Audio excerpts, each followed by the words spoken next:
Hey, what's that? That says something new. Hangout on air is going away later this year. Yup. Yeah, they're letting us know. All right. So this is behind the scenes of AV Rant. It's episode number 648. This is the behind the scenes version. It's just our live stream as we're recording this thing. So yeah, who knows? All kinds of technical oddities might happen because it's behind the scenes. There is a completed video version that goes up later in the week, usually on Thursdays. And so if you'd like to see a thing that is cleaned up, at least the audio for certain, check that out. But also, if you want pictures shown actually in the episode itself, then look for the completed version. If you would like to follow along with pictures that we talk about today, just down below there where it says show more in the description for this video, there is a link that can take you over to a Flickr album where it says pics that we might show in this episode. Yeah, I think that's about it. Hold on. Can I get this? This Word document doesn't look right. Word document doesn't look right. Well, the Our document? our document doesn't look right. What doesn't look right about it? Well,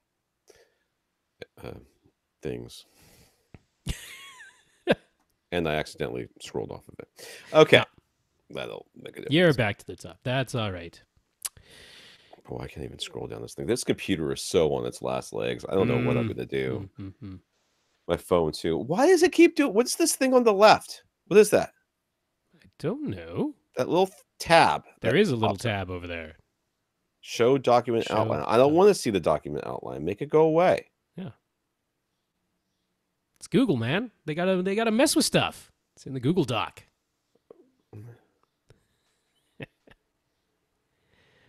Is there a view?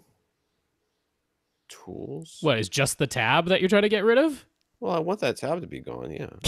I mean, I've got the text. I'm trying to blow it up as big as possible so I can read it from back I here. see. All right, let's get going. Yep.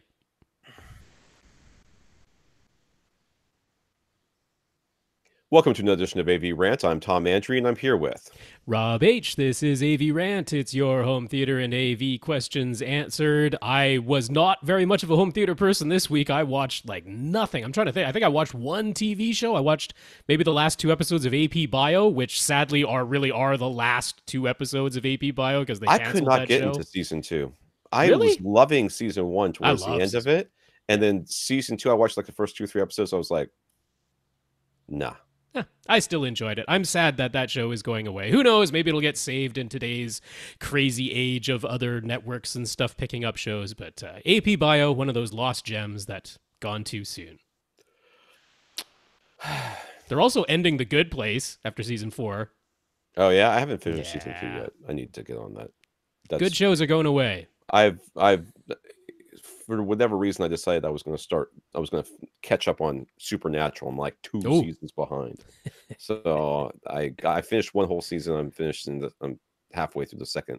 Okay. Well, the coming season in the fall will be the final season of Supernatural. These guys who started this thing when they were like babies. I know. See like some of the flashbacks are like, oh my God. Yeah.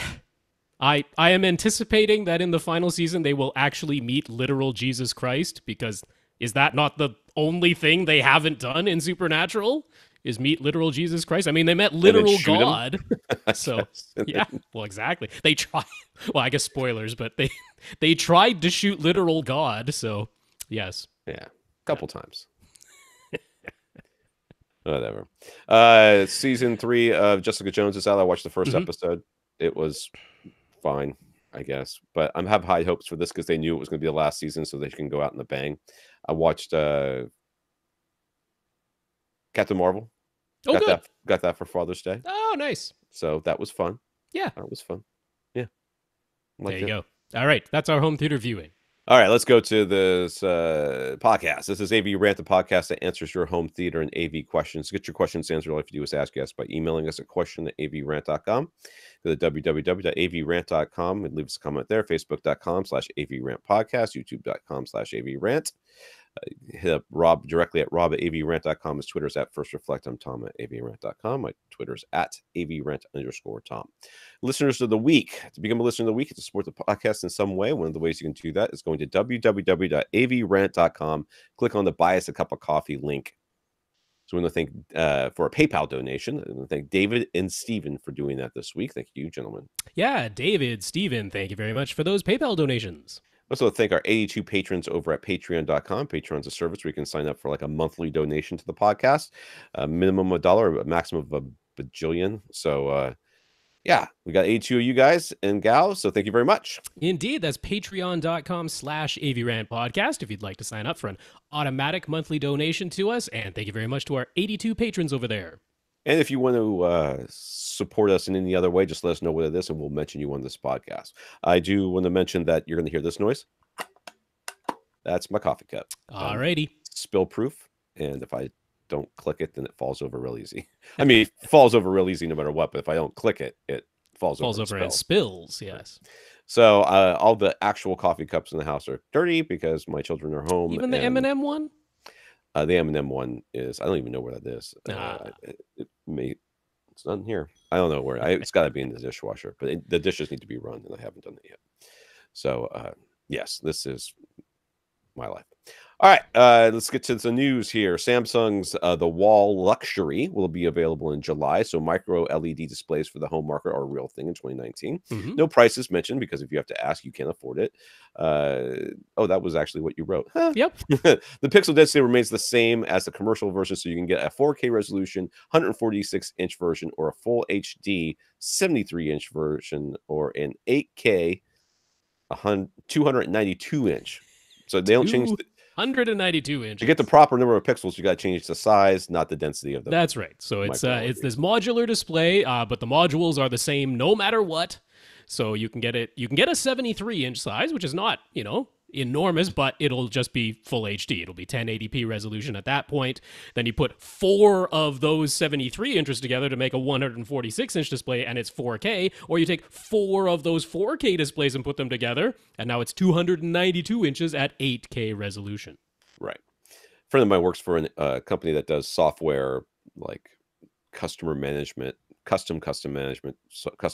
software, and he was working with a company that something like Philly maybe, or Minnesota, I don't remember, but they installed some sort of like 27-foot diagonal screen, micro LED screen, I'm sure is what it was, in some bar, and they all went there to this bar to go have lunch, and he says it was like going to lunch with 20 me's. He's like everybody was like, I can't believe they're putting DirecTV up there. That stream is so compressed. Look at the artifacting. It's terrible. It's a travesty that we would install on a 27-foot screen. I mean, you're sitting pretty far away from it. It's not like it's right there, but still, they were pretty upset, which is hilarious. Value Electronics is somebody I've never heard of. Held their annual TV shootout, where the Sony A9G OLED was crowned the king of TV for 2019. So. Yeah, this is an annual thing. They do it at CE Week. There were, over, of course, on AVS Forum, some criticisms on the way that this was conducted. Although I do have to agree on the people who are saying they didn't entirely give Samsung's Q90 QLED television a completely fair shake. Now, you can make the argument that when you're going for, let's try to make this look as similar as possible to Sony's BVM X300 30-inch mastering monitor, which is the tiny little display in the middle there. And that was one of the things. How close can it get to that? Okay, you want to see how close you can get to that. And the Samsung Q90 wasn't able to because by default, it doesn't exactly follow the HDR10 EOTF, the electro-optical transfer function. It doesn't follow it perfectly. Samsung has chosen to make theirs a little bit brighter. And they did all the calibration necessary to get it in line, but that meant sacrificing quite a bit of detail, both in the bright and the dark, to get it to follow that curve exactly. So people were saying, hey, one of the tests was normal daytime viewing, not how close can we get. And they didn't allow the TV to just kind of do its native thing. They still forced it to follow the curve. And I'm like, yeah, that's a fair enough criticism. Because people were like, yeah, for the daytime viewing, that thing probably should have won. But somehow an OLED won even that section. Anyway, that was one of the criticisms. But I don't really care. These are all flagship TVs anyway. And yeah, that's great. And OLED won. It's won every year since OLED came out. So there you go. Big OLED is clearly Yeah, that's right. just giving All it that. one manufacturer of actual OLED panels. Big OLED, man. They're watching you through your TV. All right, Dan. Dan wanted to mention that Tableau is another option for over-the-air DVR, including for Canadians. It's quite similar to our HD Home Run. The Tableau tuners are a network tuner, so you can use an app on your smart TV or streaming box to actually watch the content, but Tableau offers a couple of differences. For one, you can plug any USB hard drive into your Tableau tuner. HD Home Run requires that your storage is plugged into your network, and they offer automatic commercial skipping. Their guide service is a bit more expensive, though, $50 a year in the USA, $60 in Canada. And the Tableau tuners are a bit more expensive than the HD Home Run tuners as well. So there you go, another option. It is another option. I went for the least expensive one when giving out the recommendation. What we do here. Tends to be what we do, as long as the least expensive option works all right. And by all accounts, the HD Home Run stuff and the HD Home Run DVR service works all right. But no, I mean, no harm if you're like, you tried HD Home Run and it wasn't working great for you. Here is an alternative that is a similar idea. The tuner sits on your network. You plug your HD antenna into that tuner, and away you go. All right. I have to be out of here at noon, so we're going to start powering through the questions right away. Yes, we are. So sorry, I guess. I guess I'm not sorry. Sorry, not sorry. I don't know. All right, Johnny. Johnny is trying to recommend a receiver to a friend of his. This friend is currently running a 7-channel setup at once and wants to keep it to that. But he's also toying with the idea of Atmos. So apparently he doesn't understand how these things work. So he doesn't want to be hamstrung if he decides he wants a full complement of 4 overhead speakers. Johnny immediately thought of either Marantz or Denon for accessories for less, but $700 or more for one of the 9-channel models, a bit more than this friend would like to pay. So he doesn't want Atmos. Let's go with that. Is there a 7-channel model that can be later can be expanded to 9? There's got to be an Onkyo, right? I got to believe an Onkyo. Not so much. I mean, there's 9s that can be expanded to 11. You don't find very many 7s that can be expanded to 9 you mean anymore. He means with tuner with external amps. That's right. Yeah, okay. It starts with 7 amps built in and can be expanded to 9, but not 11. So there were some models going back several years that were that configuration. They had 7 built in, could be expanded to 9 total speakers. And actually, over at Accessories for Less, it says last one as we're recording this. So by the time you hear this, who knows? But they do have Marantz SR6010. So it's going back to that. Yeah, a couple of years ago. Yeah, going back to a 6010. They have that listed for $600, so that is less than $700, but it tops out at 9 speakers max. It begins with 7, it tops out at 9 for $600, so only $100 cheaper. So I'm not sure, given what we're going to recommend next, that that's really the best option. All right. So what's the least expensive option to either start with 7, expand later to 9, or start with 9, expand later to 11? Since we already said there's no 7 to 9. Except really for available, that going old. That one, the $600 one. That's when we get into some of those Onkyos. And yep, here comes Onkyo. Actually, pretty much all Onkyo. Okay. So there's a couple of options where they start with 9 and they end with 9. And not only that, but it is 9 internal amps with no option to use external amps of any kind, except for subwoofer output, as obviously. Long as you don't get any sort of crosstalk or or noise and noise floor raising because of it, should be fine. So those are the least expensive ones that do that, which are the Onkyo 787 in the regular lineup, which over at Accessories for Less is going for $350 now, considerably less than $600 from.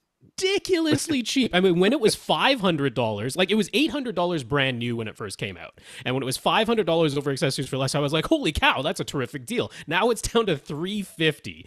So that one does have the THX Select certification, $350, 9 amps built in, no way to add external amps. Now, if you go up their rung to their RZ series, there is the sister model to the 787, which is the RZ630, which is like identical in almost every way. It's also $350. It also has 9 amps built in. It also has no way of expanding or even using external amps of any kind. The weird thing is they dropped the THX certification in the RZ630, but added a Zone 2 HDMI output. So pick your poison. If you rather have that's quite literally, neither one of those things excite me anyway. So well, they're the same price, so if either of those matters to you, hey, pick whichever one. So then you would go up in the lineup, right? There's the RZ730. That one goes for $420. At the moment, they're out of stock, but they'll probably get more. It has 9 amps built in, but it has a full complement of pre-outs, and it can expand to 11. So for $420, that is the least expensive one that can be expanded later on from what it comes with out of the box. And then there is the step above that, which is the RZ830. They actually have a $500 one brand new, which is a heck of a deal, and it comes with 9 amplifiers built in, but a full set of pre-outs and can expand to 11. So you're going to be getting an Onkyo. Okay. So what you're suffering, what you're really losing here is room correction. Yeah, I mean, they've got Accu EQ Advance, which does at least let you take multiple measurement positions now. It isn't just the single measurement position of original Accu EQ. Yeah, that's what you get. Yeah.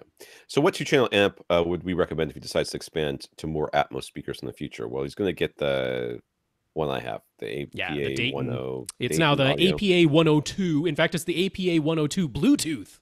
They've added Bluetooth to the thing. It can amplify Bluetooth signals? Amazing. Directly. I mean, you can connect to it with your phone directly and just play something straight off your phone right into the amplifier.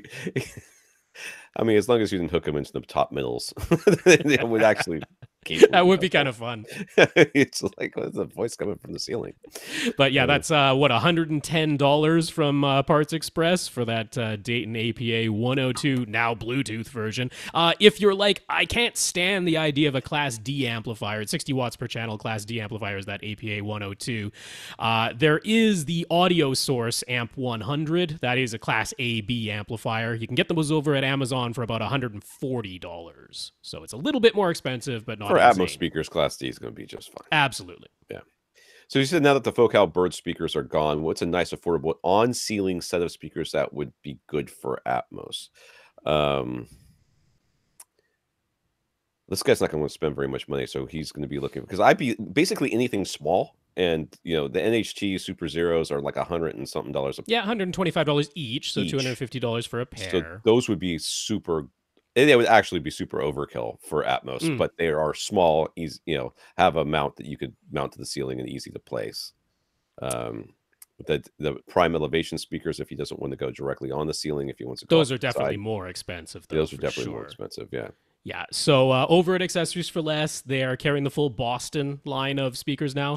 So do they have those little weird square ones? Yeah, the Soundware 4.5s. Just be aware that some of those speakers are a lot bigger than you think they are. Well, the 4.5, it's a 4.5-inch driver in there. So this is not some tiny little 2-inch cube. I'm showing an image of it so you can see the little ball socket pivot mount, very easy to mount. But it is not some teeny tiny little computer speaker with like a 1 or 2-inch driver. That is a 4.5-inch diameter driver inside of there. So it is bigger than you might think from looking at the picture, but they're only $70 each.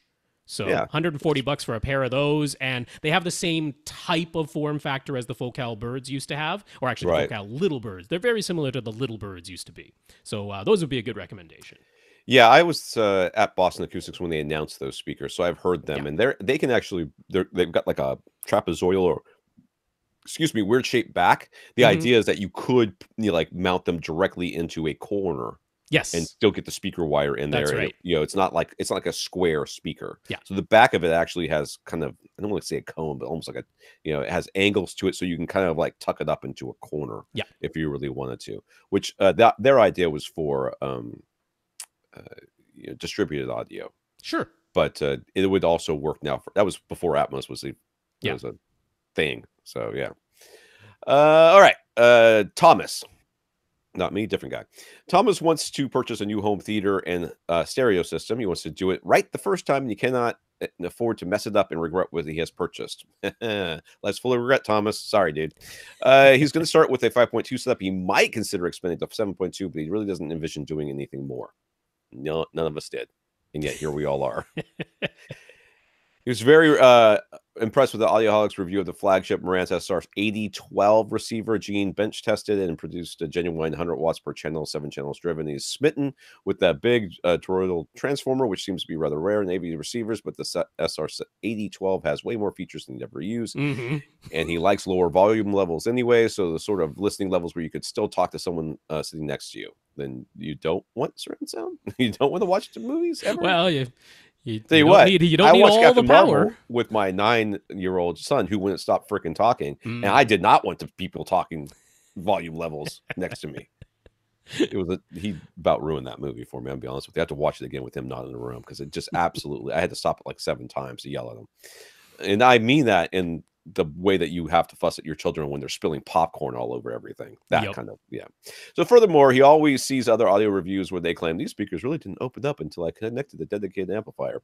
Those reviews are full of lies, so don't read those. That's some hogwash there. You know what you could do? Turn up the volume dial a little bit. Oh, they opened up. They opened up. Oh my God, it's the most open. But this is where I always set my volume dial, and there's no way I could move it from this spot. Really silly. Yeah, that's... Yeah. No. So would he be better served getting, say, a Marantz SR5012 and adding a Peachtree? I don't know why it's a Peachtree Nova 300. I don't know why that would have to be the amplifier. That would be the amplifier? That's the one he said he's thinking of. 8012, or should he consider something else entirely? You should consider something else entirely. Something else entirely at this. I mean, not that the SR5012 all by itself would be a bad choice. It certainly wouldn't, because it seems as though he's favoring Marantz, which might just be the external looks of the things. Because I mean, if you're like me, I do like the way they look on the outside better than a lot of AV receivers, but that's pure aesthetics, right? Yeah. Well, I mean, okay. So we don't know how far away you're sitting. We don't know what speakers you're going to choose. We don't know anything. Yeah. So we can't really tell you what receiver to get for sure, but let's just talk generalities. We do know that like really loud output is just not his goal, and more than 5.2 isn't really his goal. Okay, 7 might be a stretch. Right. So I mean, all the receivers we listed for the last dude, the Onkios, would be more than enough for you. That would be way more than enough, because those were all 9-channel models. He doesn't need that. Well, he doesn't need it, but I mean, for $350, I mean, it's almost hard to spend less money to get fewer channels. Yeah, that's true. But I was thinking actually spending a little bit more to get better room correction. That would be okay. Heading. Yeah, you could go for a whatever the entry level Denon Marantz is that has XT32. That would be the X3400H over at Accessories for Less is $450. And I think that is a stellar choice for several reasons. One, it's everything you need and actually a little bit more, but it does top out at 7 speakers, and we know that's the max you're thinking of topping out.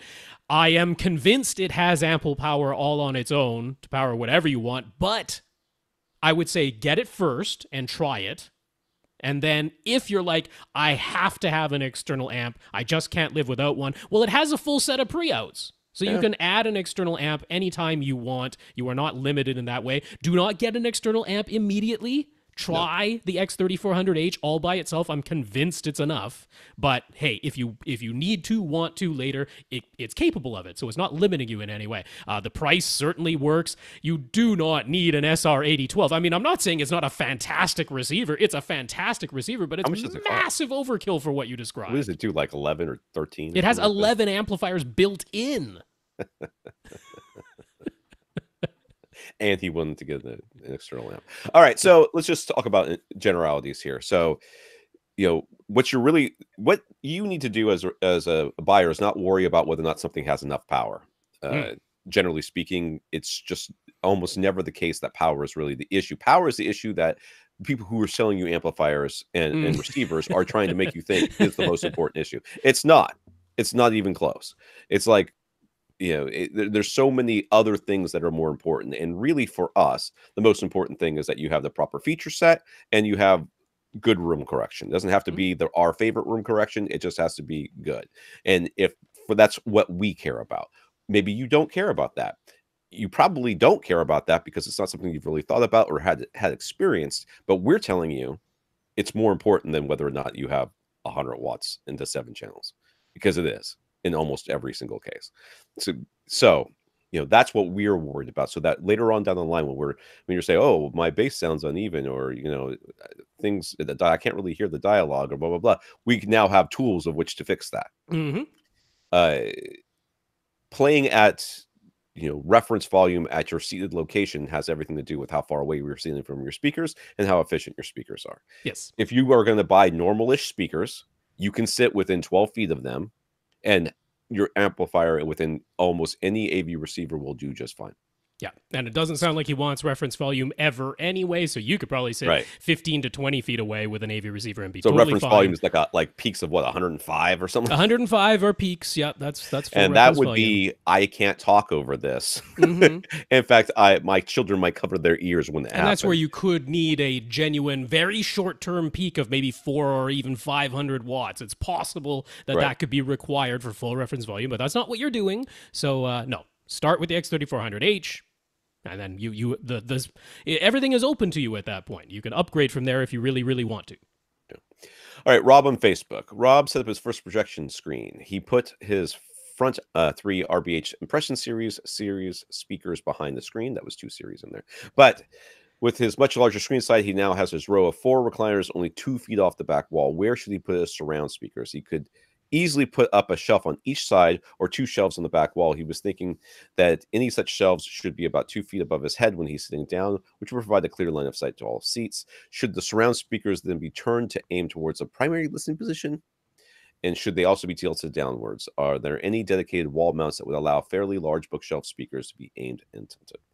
There are, and okay, we've dealt with this a couple of times before with multiple rows of seats. The question is, where are you sitting? What do you really care about? Do you care about making sure that everybody gets surround sound, good surround sound, with the speakers actually being behind them? Or do you care that the primary seats, where 99% of the time people are getting the good surround sound, and the back seats maybe have slightly compromised surround sound, because who cares about those people anyways? But it sounds like it is only 1 row. It's just that now I thought you it's said only 2 rows. No, it's that it's 2 feet off the back wall. He has 1 row of 4 recliners, but he's moved it back close to the back wall now because he's got this gigantic projection screen for the first time. Yeah, so I would not put you could put them on the back wall. That'd be fine. You could in this situation, given how close you are to that back wall now. Yeah, But this is actually a case where like the rear corners would actually make sense. You could, because it's 2 feet behind you and a little bit elevated, right? So that might back wall might be okay, but you would still have them facing each other. Mm-hmm. And I would put a sound absorber like right next to them, if where that first reflection point is on that like back on wall. the actual back wall, on the actual right beside back wall. them. So yeah, close to the back corner, like a little bit in front of the back corner, with sound absorption in the actual back corner is what you're saying. Yeah. I can And the idea here is that you want to catch that. You don't want to get that bounce right off that back wall, or you want to deaden that a little bit. Super strong reflection. But you do not want them facing you. You don't want them tilted in, and you don't want them facing forward. You want them facing each other. Mm-hmm. It'd be the proper way to set those up. Yeah, and I wouldn't have the shelf itself 2 feet above your head, because that's going to put the tweeter like 3 feet or more above your head. Yeah. Right. I would maybe put the shelf 1 foot above your head, or even like half a foot above your head when you're sitting down. Just make sure that the tweeter has a line of sight to your ears. Yeah, the tweeter has a line of sight. The entire speaker, the woofer, doesn't need a line of sight, but you want the tweeter to have line of sight over to all the seats. So yeah, I'd maybe put that shelf 1 foot above your head. That way the tweeter's going to be about 2 feet above your head. And I put them on the side walls, just a little in front of the back wall, and yes, the speaker's aimed straight at each other. Is there a mount that could do this instead of a shelf? Yeah, those side clamping wall mounts are a great idea for this. They can take, unless it's a really big bookshelf speakers, they can take just about any bookshelf speakers, hold 55 pounds as long as you screw them into a stud, so that shouldn't be a problem, and they're $28 over at Amazon for a pair of them, so it doesn't break the bank. In fact, a shelf might even cost you more. There you go. Is there a reason he should even be considering adding 2 more speakers somewhere? He's really going for a good 5.2 system first, but almost all decent AV receivers have 7 channels anyways. You can understand our saying that if you're going to do Atmos, it's worth having 4 overhead speakers, but that you don't want to upgrade your receiver to a 9-channel model. Would adding either surround backs or top middles be worth the expenditure of time and money, or would that accomplish virtually nothing? In your case, surround backs would be ludicrous. They'd be distracting. They'd be right in the back of your head, firing right in the back of your head. I wouldn't do surround backs in your case. No. You could do top middles, I think, would be the only ones that I would consider. I think top fronts or front heights or whatever would be pointless. Well, top fronts I could maybe get behind. That's No. where most of the Atmos content goes, is into top fronts. But yeah, top middles, top fronts, something along those lines. I would not find top fronts to be all that, or front heights is the ones I'm Front thinking heights, yeah, front heights. I don't know what it is about front heights, but they don't seem to do a don't do ton. anything. Would it be worth it? I don't know. You'd have to determine that. But Yeah. I think most of the time you would think that it was not. I mean, if you've got yourself a 7-channel receiver that can do 5.2.2 Atmos anyway, we're like, never use surround backs in your current setup, so Right. there's that gone. So the only thing you could do is add overheads of some kind, and it'd be like, yeah, I mean, if you happen to have a spare pair of speakers at some point, try it, but I wouldn't put all my hopes into it that it's going to revolutionize your life or anything. Yeah.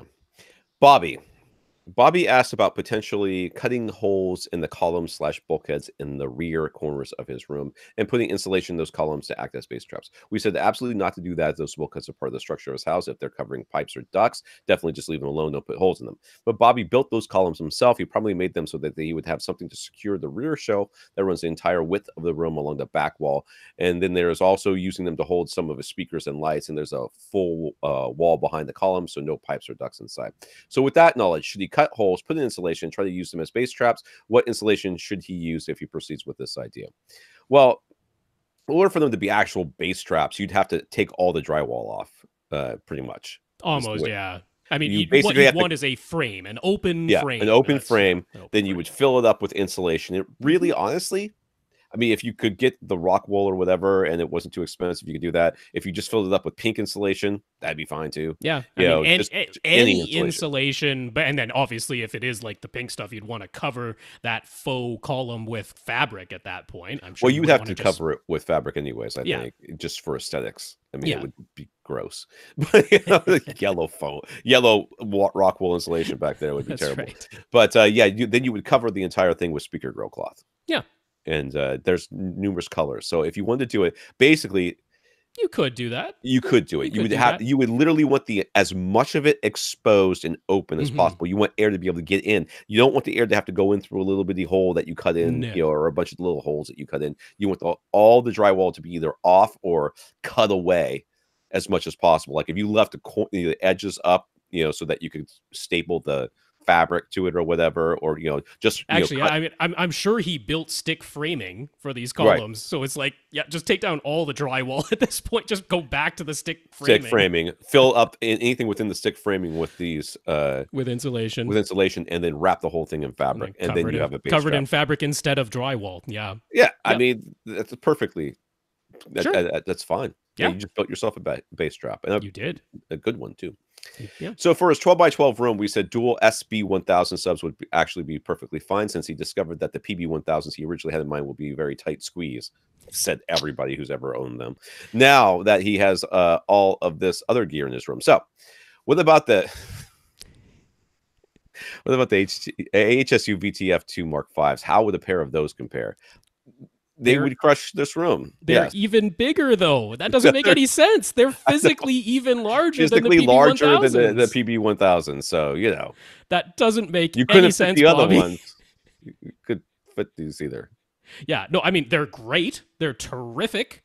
They might even be a small upgrade over PB1000s, I might say, but they're physically even bigger. So it doesn't make any sense that if PB1000s were too much of a tight squeeze, that VTF2 Mark Vs would make any more sense. No, they're even larger. So if you're looking for something smaller than PB1000s, what are your options? Well, we could point you to the VTF1, the VTF1 Mark III, which is a ported 10-inch sub, which its normal tuning frequency with both ports open is 32 hertz, I believe.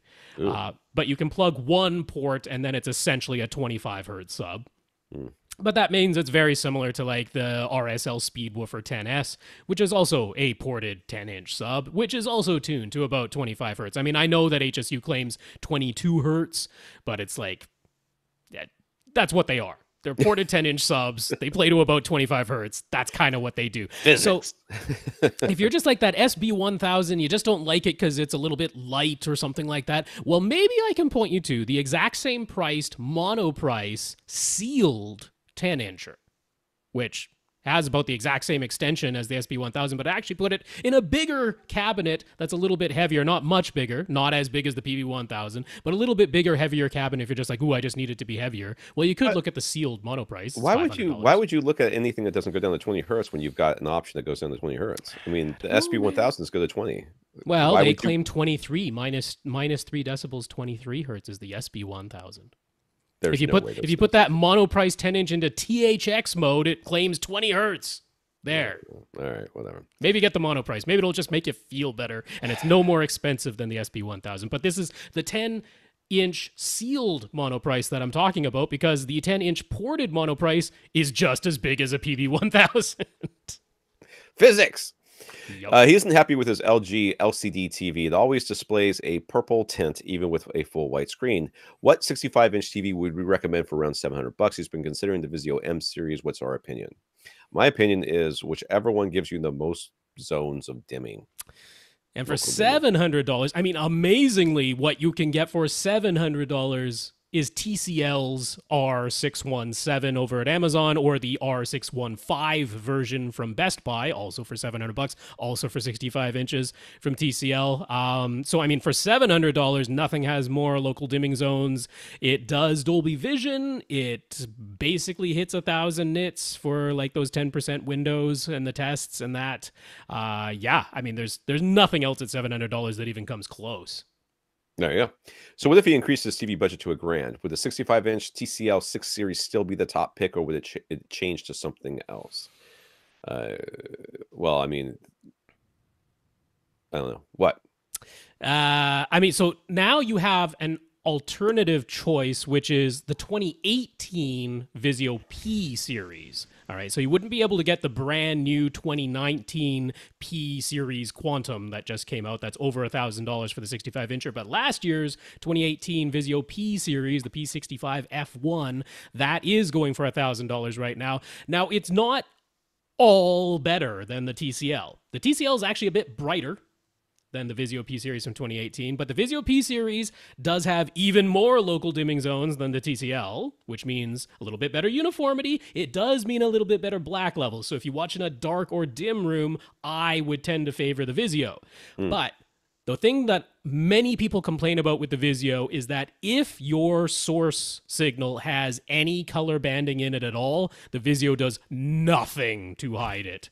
It's like the worst color banding. I mean, it's not really the TV's fault. It's really just completely unadulteratedly showing you what's in the source. But people are like, man, there's color banding everywhere on this Vizio, and it's not quite so bad on other TVs.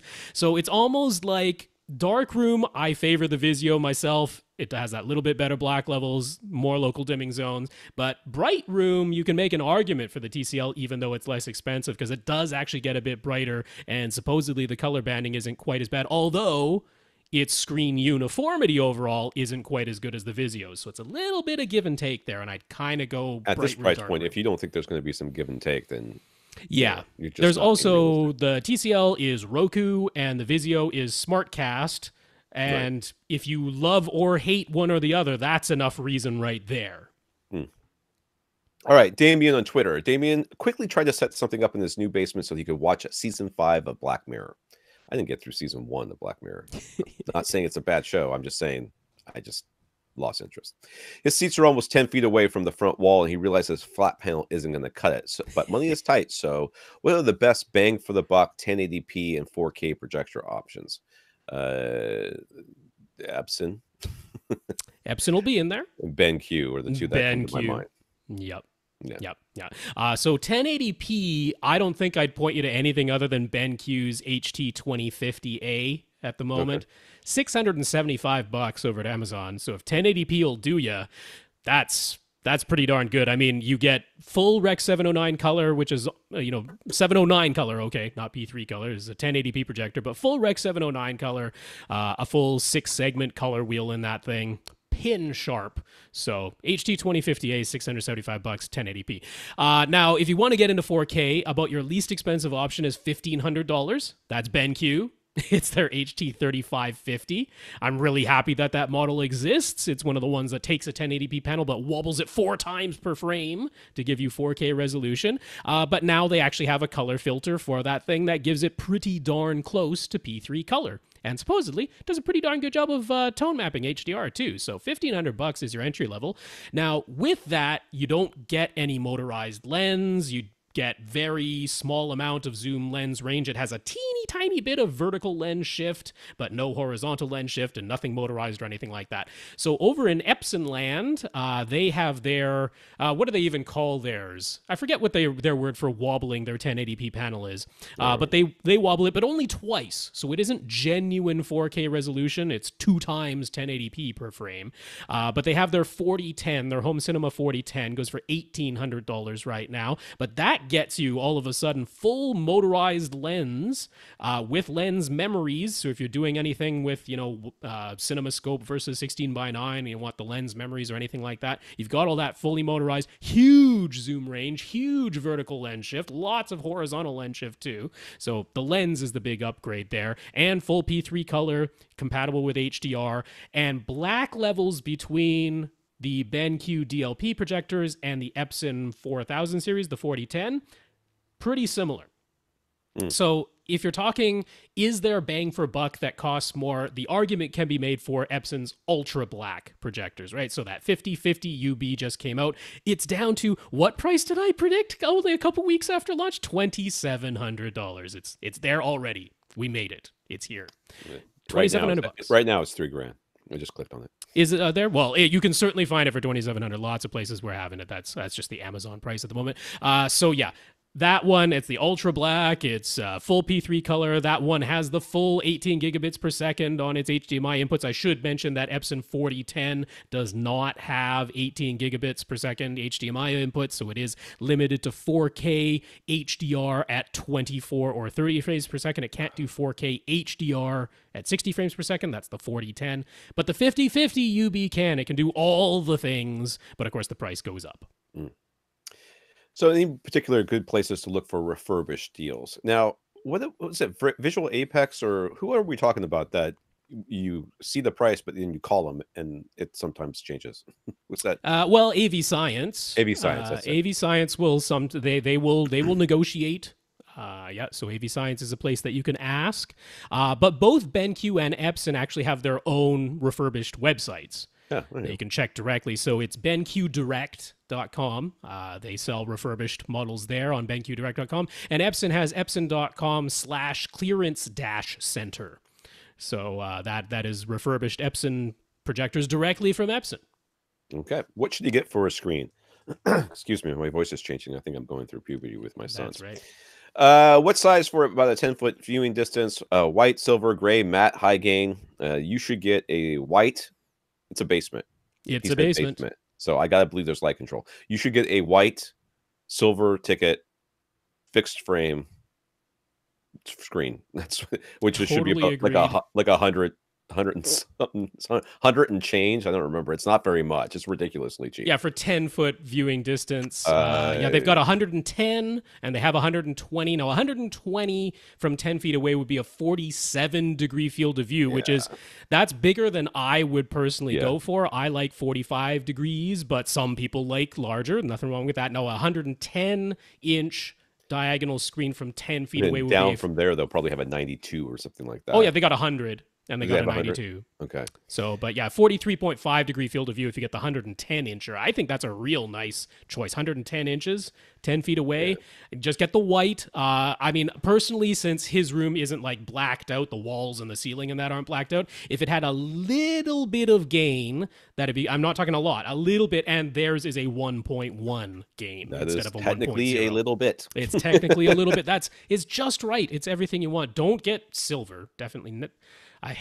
People who got silver screens, I'm like, I hope you enjoy that hot spotting, because holy cow. I don't want to get anything that was high gain or no, you don't need light rejecting, anything like that would just it's absolutely unnecessary. And I know there are people who like their gray screens, but I have never been able to stand a gray screen. I'm like, I'm sorry, white looks gray. I know everyone says, no, you don't see it. It just makes your blacks better and the white still looks well. I'm like, Not to me, it doesn't. So when any of these projectors work with the 17-foot throw distance, I can't believe that they won it. I mean, well, the BenQs actually, the image would end up being bigger because they have quite short throws. oh, well, yeah. So the Epsons could easily. Does he mean it has to be 17 feet, or does he mean a maximum of 17 feet? I don't know. Yeah, that's a real question there. I know. If you're saying that your room is 17 feet long and you're putting it on the back wall no matter what, well, then, yeah, then you're going to have to. I mean, but within 17 feet, I can't believe that any of these projectors can't give you. Yeah, like if you can ceiling mount, you'd need to put the BenQ options closer than 17 feet lens to screen to throw a 110 inch, for example, because they have quite short throws on the BenQs. If you're like, yeah, this is where my projector has to go, well, then get an Epson because they will do 17 feet from 110 inch screen just fine. Yeah. Yeah. So any recommendations for a mount? And if he wants a mount, that means he does not put it on the shelf on the back wall, which means that you should be able to be fine with any of these projectors. Oh, I'm answering this. Chief, Peerless. I mean, there's Monoprice has got them. Price range, yeah. I mean, I like to go Peerless because to me, like Chief are really nice, but a bit pricier. They are. It's like if I'm getting a JVC or one of the high end Sonys, I probably want a Chief mount just so I'm like super sure. But the Peerless mounts are almost every bit as good. What I like about them over the really inexpensive ones that you'd grab off a Monoprice, say, is that these have the nice gear adjustment. Yeah. So that if you, that little bit of adjustment for the roll, pitch, and yaw, these have the little gear that gives you that really fine adjustment, and I like that. And without breaking the bank. When you're trying to mount these things, and then you're like, it's just a little bit cocked, and you're trying to straighten it out. You want to have that fine adjustment up there. Yeah, trying to do that by hand with the screw you have to tighten with a screwdriver, that is a pain and a half. Whereas if you got the little worm gear that you can just turn, so easy. So it's $80 for Peerless's universal ceiling mount that has the little gear adjustments. I know if you're if you're getting the 1080p for $675, you're like $80 for a mount. So maybe you do just go get a $15 Monoprice one at that point. But if you're getting an $1,800 projector, $80 for a really nice mount, I don't think that's too bad. So you asked, what about a painted screen? There was a time during the life of this podcast. I mean, we've been doing this for a dozen years. There's a time during the life of this podcast where that was a viable option, and one that we would recommend for people who were handy. Things you have to worry about: how smooth is your wall? It needs to be smooth. It needs to be super smooth, which means you're going to be up there spackling and finishing and sanding and getting it perfect. All right, which is going to take a lot of time and materials and a lot of energy. And we know he has allergies. You know how much sanding you have to do to get that right? Oh man. Yeah. Right. Then you have to build the frame that goes around it. You don't have to, but you should. You need some sort of border around it that can absorb. You could just tape it off with black felt tape, but you could. Yeah, you could. But still, again, we're still looking at more expenditure of money here. And then you have to get the proper paint, and you're going to paint multiple layers. You're gonna do this. This is a lot of time, and for the $100 and something silver ticket screen. I know, right? I mean, that hangs just like a picture frame and is super easy to take with you if you ever move again. when the cheapest projection screens that were available were like $500 to $700. Yeah, when Karada was the cheap screen out there, right? Yeah, and Karada was expensive. They were like $800-900 for a 100-inch screen, right? Yeah, but at one point they were the cheap guys. Yeah. They were the inexpensive ones, and then you're like looking at these projection setups and comparing them not to a 55-inch 1080p $700 project, $700 flat panel, 55-inch, something like that. You're looking at you were comparing them to the flagship. Like, should I get the flagship TV or get a projection setup because of all the cost that was associated with it? Nowadays, we can compare them to the stuff you get from Walmart because it's $1,500 for a projector and $100 for a screen. Bob's your uncle. You're under $2,000. You're not even spending OLED money at this point. I got to say, this many years in, the people I have followed who have painted screens, they have never stopped repainting that screen. You know, like it's just been the constant search to get a little bit better, a little bit smoother, a little bit less hot spotting, whatever it was. They have never stopped painting that screen. I'm like, I don't see the value in it anymore. Not when there's Silver Ticket out there that makes it so easy. And you know what? If Silver Ticket is too expensive, I would go and grab some countertop laminate, some matte white, smooth countertop laminate, the stuff that just comes in a roll. Yeah. You grab that, you throw some black felt tape on that and stick it on your wall and you're done. It's cheaper and easier than painting. Anthony says his room is about 18 by 14. He's using a Denon S940H receiver to power a pair of Polk T50 tower speakers, a Focal Chorus CC700 center, and a pair of Polk T15 bookshelf surround speakers, along with a pair of SVS PB1000 subs. You got nice subs. He does. Very specific. They big. Yeah, they are big. Are the PB1000 subs good enough for his room, or should he plan on upgrading them in the future? Yeah. 18 by 14? I mean, they fit, right? You got them in there? That's more the concern. Well, I mean, you should be able to tell us, dude. Have you ever felt your couch shake?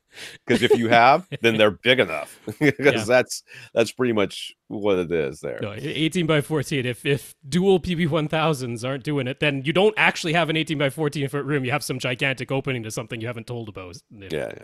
So he's got about $500 he could spend right now. He likes his Focal CC700 center more than his Polk towers. Are there any front, left, right speakers that we would recommend that would fit his budget and better pair with his Focal center?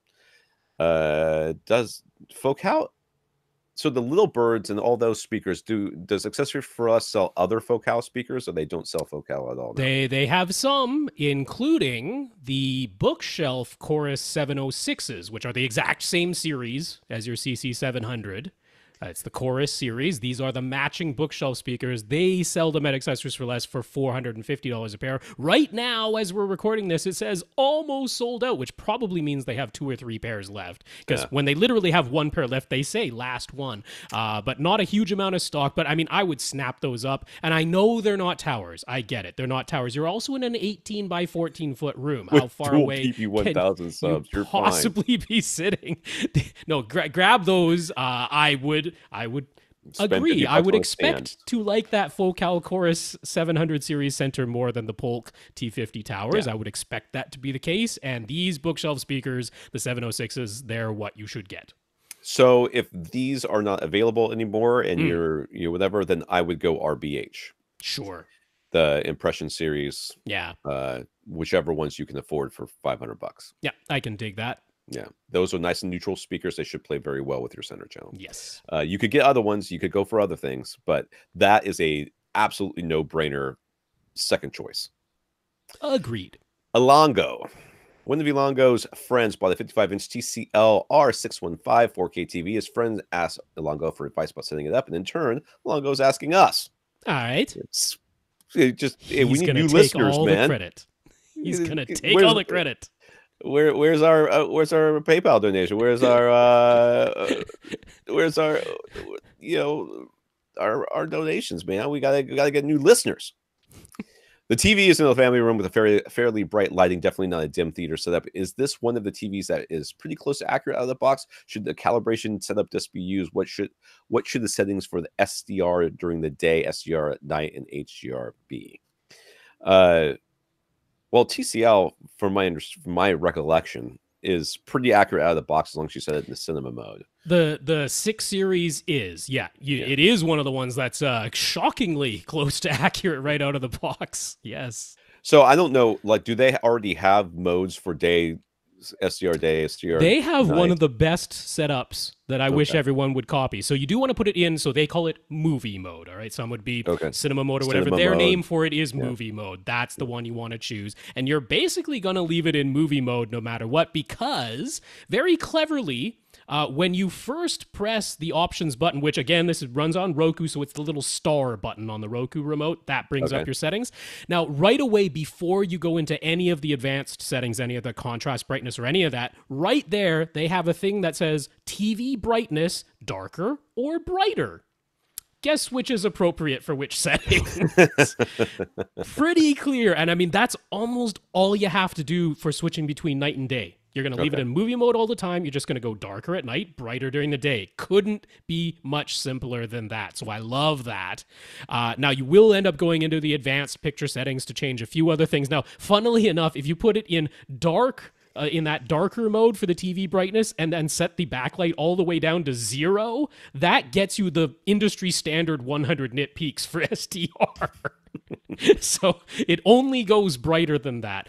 Should you use a setup disc? Well, you could for setting your brightness and contrast levels. Right. That's what the setup disc would be good for. You don't need it for anything else. So you don't even need to purchase a disc. You can get those test patterns online, plenty of places. You could use the free AVS disc if you want that, because all you're looking for are contrast and brightness test patterns to set those for. Yeah, I don't even know that I would go through much of that. What with there being highly different lighting settings for the day, it would technically equal it out, but to me, mostly the brightness setting, which is your black level, because you don't want to be losing shadow details. So, if you were, that's what it would be. Now, for pretty much everything else, instead of literally running through every setting in this TV, because that's not really what this podcast is normally going to do, we can just point you to, we'll have the link for it at avrant.com, our website.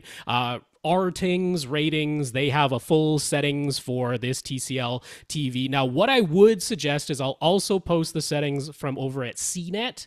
Now, CNETs don't go into every single little setting, whereas Rtings does, but CNET gets it more right. So use their settings first, leave everything that CNET has put in their settings, and then for the few items that they don't mention, you can look over at Rtings.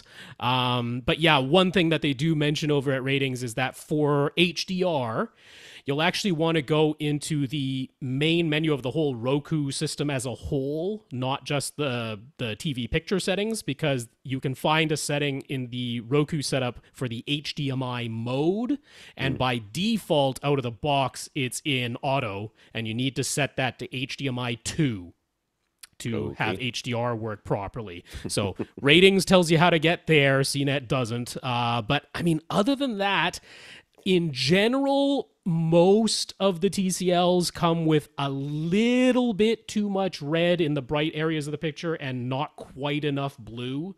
That seems to be generally what most people have found. Now, we can't be sure. Some unit-to-unit variation, it might not be the case, but that seems to be the case.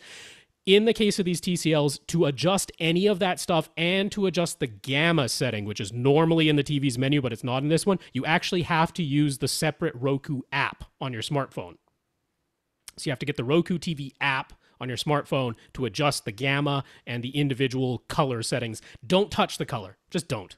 It's not worth it. It's close enough out of the box. The gamma, though, you might want to change. During the day, I'd probably have the gamma at 2.2, and at night, I'd probably have it at 2.4.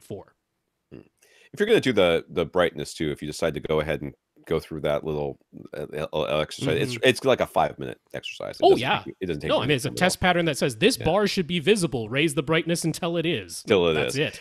It's going to take you longer to get the thing playing than it is to actually make the changes. Do it at night and turn off every light that you can. Yeah. That's the only thing I'm going to say. You just don't do it during the day. Yeah, actually, and then during the day, you just switch it over to brighter and maybe bust out the app and change the gamma to 2.2. That'd be about it. Dawn's room is roughly 20 by 28 with 10.5-foot ceilings and open to the entire universe. There's stairways, there's hallways, there's kitchens, there's bathrooms, there's a sauna, I think. On our advice, he bought a Rhythmic FV15 HP subwoofer, and he's been quite happy with that. He also likes his Legacy Audio Focus speakers, which are 94 dB 1 watt sensitive. If you're wondering if that's sensitive, that's like, don't whisper at them because they're gonna be loud.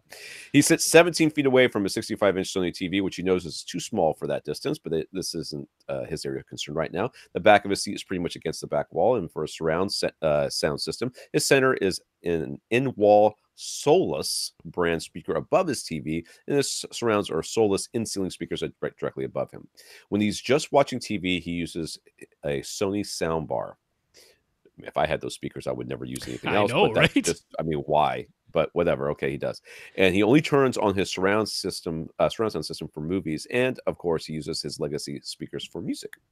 Out of everything, what he would like to upgrade most is his receiver. It's a Yamaha RXA 1040. He isn't happy with the results of YPAL. He doesn't like the Yamaha app. At the moment, he uses HDMI ARC to feed sound to the Sony soundbar and then uses optical to feed to the Yamaha. From what? From the TV. Oh. Yeah, well, because he's got these two different sound systems, he's fed all his sources into the TV, and then he goes out via HDMI ARC to the sound bar, which he can turn on and off independently, and out via optical to his surround sound AV receiver, this Yamaha. That's what he's done. Okay. And whenever he makes the switch in his TV from HDMI ARC to optical output, the Yamaha needs to be reset for some reason.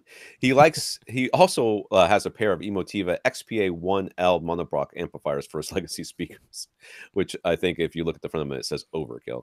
But he would like to simplify. He doesn't think that monoblocks are actually necessary. You are correct. Yeah. He also has no plans for Atmos or more speakers, which totally makes sense in his current setup because there's no place to put Atmos. So what AV receiver would you recommend for under $1,000? He wants better room correction with more flexibility. He wants a better control app. He wants streaming music services, including Pandora and Sirius XM. And he's thinking he'd like to be able to buy amp his legacy speakers since he'll be getting rid of the huge Emotiva monoblocks. What do we suggest? All right. So what are he's got a whole bunch of sources. He's plugged them all into the TV. Yeah. And then he sends out, which is almost certainly some sort of downgraded sounds back to his receiver via optical. Well, I mean, it'd be Dolby Digital 5.1. That's what it would be. Yeah. Yes. But if he's watching a Blu-ray, then it goes back down to 5.1. Yeah. Well, I mean, Dolby it's Digital, no, I mean, that A1040, I mean, that had HDMI. So, yeah, I'm not entirely sure. Well, I don't understand why you plug everything into the receiver and then have HDMI run up to your TV and then optical back down to the soundbar. That's not always going to work for everything because I mean, he could literally just use left, right, whatever, or zone 2 or something from the receiver to the soundbar. I mean, you want everything going into the receiver. I'm all for this guy getting a new receiver. I got no problems with that, but I think that you could have better overall everything if you didn't hook it up the way you've got it hooked up. I mean, you want your receiver to get the most pristine signal, and right now, it's not. Yeah, that is definitely the case. I mean, are we going to point him to anything other than an X3400H? No. I mean, because that checks all the boxes. I mean, so Multi-Q XT32, which is the best room correction. XT32. I mean, I don't know that the app is going to be better than the Yamaha. I mean, app. yeah, that's just going to be I mean, they have the Denon app, so it certainly has an app. Whether you'll like it better than Yamaha's, I don't know. As far as getting Sirius XM and Pandora and other streaming services, it's got Hios built in, so it can do all that through the Hios app. Okay. So it does that. You can even choose to buy amplify your fronts. There's really no reason to do it, but if that's just what you have in mind that you have to do it, it can use its 6th and 7th amplifiers. You'll have I was going to say, you're going to have the extra amplifier power anyways. And if you decide that you need an external amp in the future, it's got a full set of preouts to do that too. So, I mean, the X3400H is what we're going to point you to. From Accessories Less, it's $450, so it's certainly well below your $1,000 price point that you specified. But I'm still going to suggest that you plug everything into the receiver. Yeah, everything into the receiver. Well, okay, so there's two issues that are going on. Can we just get rid of the soundbar, please? Can we just do that? The sound bar seems silly. I mean, just turn your main speakers down.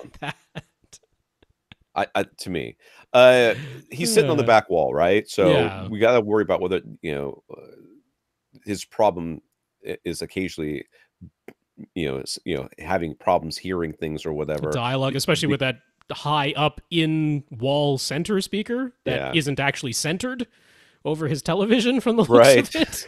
That doesn't bother me quite, but it's not that off center. It's pretty close. It's not that off center, but still. Use the sound bar as the center channel. The sound bar is actually better positioned. Well, actually, because you have pre-outs. Yeah, you have a pre-out from your AV receiver now if you get the X3400H. So yeah, you could just take that Y split it into the left and right input of your sound bar, and now it's your center speaker. Yeah. You It could do doesn't that. match your legacies. That is No, not a timbre match. A Sony no. soundbar with legacy left rights. That is not a timbre Well, match. do you think that the in ceiling, whatever the heck that The thing, in the wall? in No, wall I do thing is not. going to The be a timbre soulless, match no. either? So it's 6 of one, half dozen of the other. You could try both. Yeah. I would not never use a sound bar again, but that's just me. Okay. If you are insisting on using the sound bar, that's fine. Just don't hook it up the way you have it hooked up. You need to go everything into the receiver. And I think you should do this to the Yamaha before you get rid of it. I think you're mad at the Yamaha because but I think give it a fair shake. Hook That's everything true. into the AV receiver. Yeah. Have use HDMI ARC or an audio return channel to get whatever apps you're using on the TV back down to the receiver. Okay. Yeah. And then if you insist on using the sound bar, which I really wish you wouldn't, but if you insist on using the sound bar, then you can either figure out a way to go from the TV back down. I mean, you could also just do optical from the TV back down to the sound bar. Well, that's what I said to begin with. Yeah. You said it doesn't always work. So, well, yeah, it doesn't, because if it's lossless going into the AV receiver, then right. that won't pass all the way through. It is a little bit complicated when you're trying to do two different setups like that. Yeah, it's a little bit complicated. I kind of understand why you did it that way. Anyway. Keeps it compatible. All right, I have to scroll back down. Yeah, okay.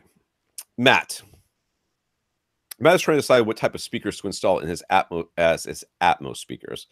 And exactly, where to put them. He is going for a 5.2.4 configuration, which is what we suggested in his 14-foot wide, 39-foot long basement room that is open at the back and really has no convenient place for surround back speakers. Yay. Sounds about that. Right.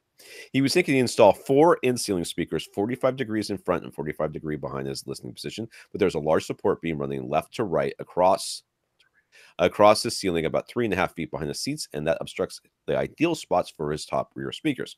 So he figured just move the top rear speakers so they're in front of the support beam, but then there's an HVAC return duct taking up the joist bay, and that's in the ceiling right above where his right top rear speaker would go. Right top rear, whatever. Right. And he definitely doesn't want to move the large air duct return air duct, whatever. So what should he do? Use on-wall speakers of some kind. The ceiling is only 7'9" after the drywall. So should he use very thin on-wall speakers pointing straight down? Should he get traditional satellites or small bookshelf speakers of some kind? He'd like for all 4 overhead speakers to be identical. So whatever he uses as top rears need to work as top fronts too, at least in his plan. What do we suggest? I don't think the top fronts and the top rears need to be identical. That's where I'm going to start. Well, you could definitely say that. I mean, I would agree with that, as long as they're reasonably flat speakers and not something like. I mean, these are Atmos speakers. As long as they're not wildly different, I'd be totally fine with my top fronts being different from my top rears. But you're looking at these things. Remember, there's 45 degrees. Yes, that falls smack dab where they need to fall. But if you're a little bit in front, a little bit behind, that's fine. And attaching the speakers to the bulkhead or attaching the speakers to that support beam that's hanging down. That, to me, that's the obvious thing to do. Is just to do that. I mean, I was thinking, could he do prime elevation speakers that are like actually on that support beam? Right, they're on the support beam up against the ceiling, angled down. Those are your top rears, and then you just do in-ceiling top fronts. Maybe something like the Aperion Intimus in-ceiling top fronts, which would totally match fine with prime elevation top rears. Yeah, you could do that. If you wanted to do something like an on-wall speaker that was maybe different or didn't have that angle, or you had more ability to adjust, you could actually take something like an NHT Super Zero or the Boston Acoustics we were talking about earlier, mount them to the bulkhead, either in front or behind, and just make sure that the front of the speaker is just a little bit lower than the bulkhead itself. We're talking just so that it's flush. You know what I mean? Just so that the front of the speaker is like a millimeter below the bulkhead itself. And I think you could mount it just like that, and that would be fine too. All right. Well, there we go. 4 potential suggestions. There you go. One of those should do you. Nick is the fellow with the BK electric subwoofer that was crackling and making strange sounds. He was all prepared to spend upwards of £1,000 on a replacement sub from SVS, but we said we suspect it was just a faulty amplifier and that we would be worth checking with BK Electric to find out how much replacement amp would cost and just how difficult it would be to swap amps. Turns out we were right. It was a faulty amp and only cost him £50, which, to do the math, is a lot less than £1,000. And to have the amp repaired by BK, taking it out and putting it back in wasn't too difficult at all. We saved him somewhere in the range of £750 to £950, which he promptly spent on not sending it to us, but on a new 65-inch C8 OLED instead. One day somebody's going to do that. One's going to say, "You saved me $10,000. Here's $10,000." I'll be like, wouldn't that be the day? That would be the day. I would get a 4K projector that day.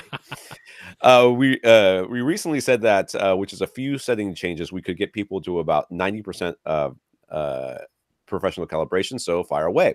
What should the settings be for day mode, night mode, and HDR? Oh my God, it's like the same question. Except it's for a completely different TV, but the answer is going to be pretty similar. Right. I'm once again going to send you over to Arting's ratings, except once again, I'm going to say there are a couple of settings that I don't necessarily 100% agree with. So overall, you can follow that. Now, I am going to have a link. I'm not going to give it out here because there's no real way to easily say it, but I will have a link that's posted in the show notes where I posted my own settings for my B7 OLED. So remember, this is the year before, and there were a few differences, but not very many. And overall, the settings are very, very similar. And I actually even put notes in that Facebook post of the things that are different in the 2016s and 2018s versus the 2017 B7 that I was talking about. The most important thing that everybody does mention is it's not in the picture setting menu. It's the energy saving thing. For the love of all that is right in the world, turn energy saving off, because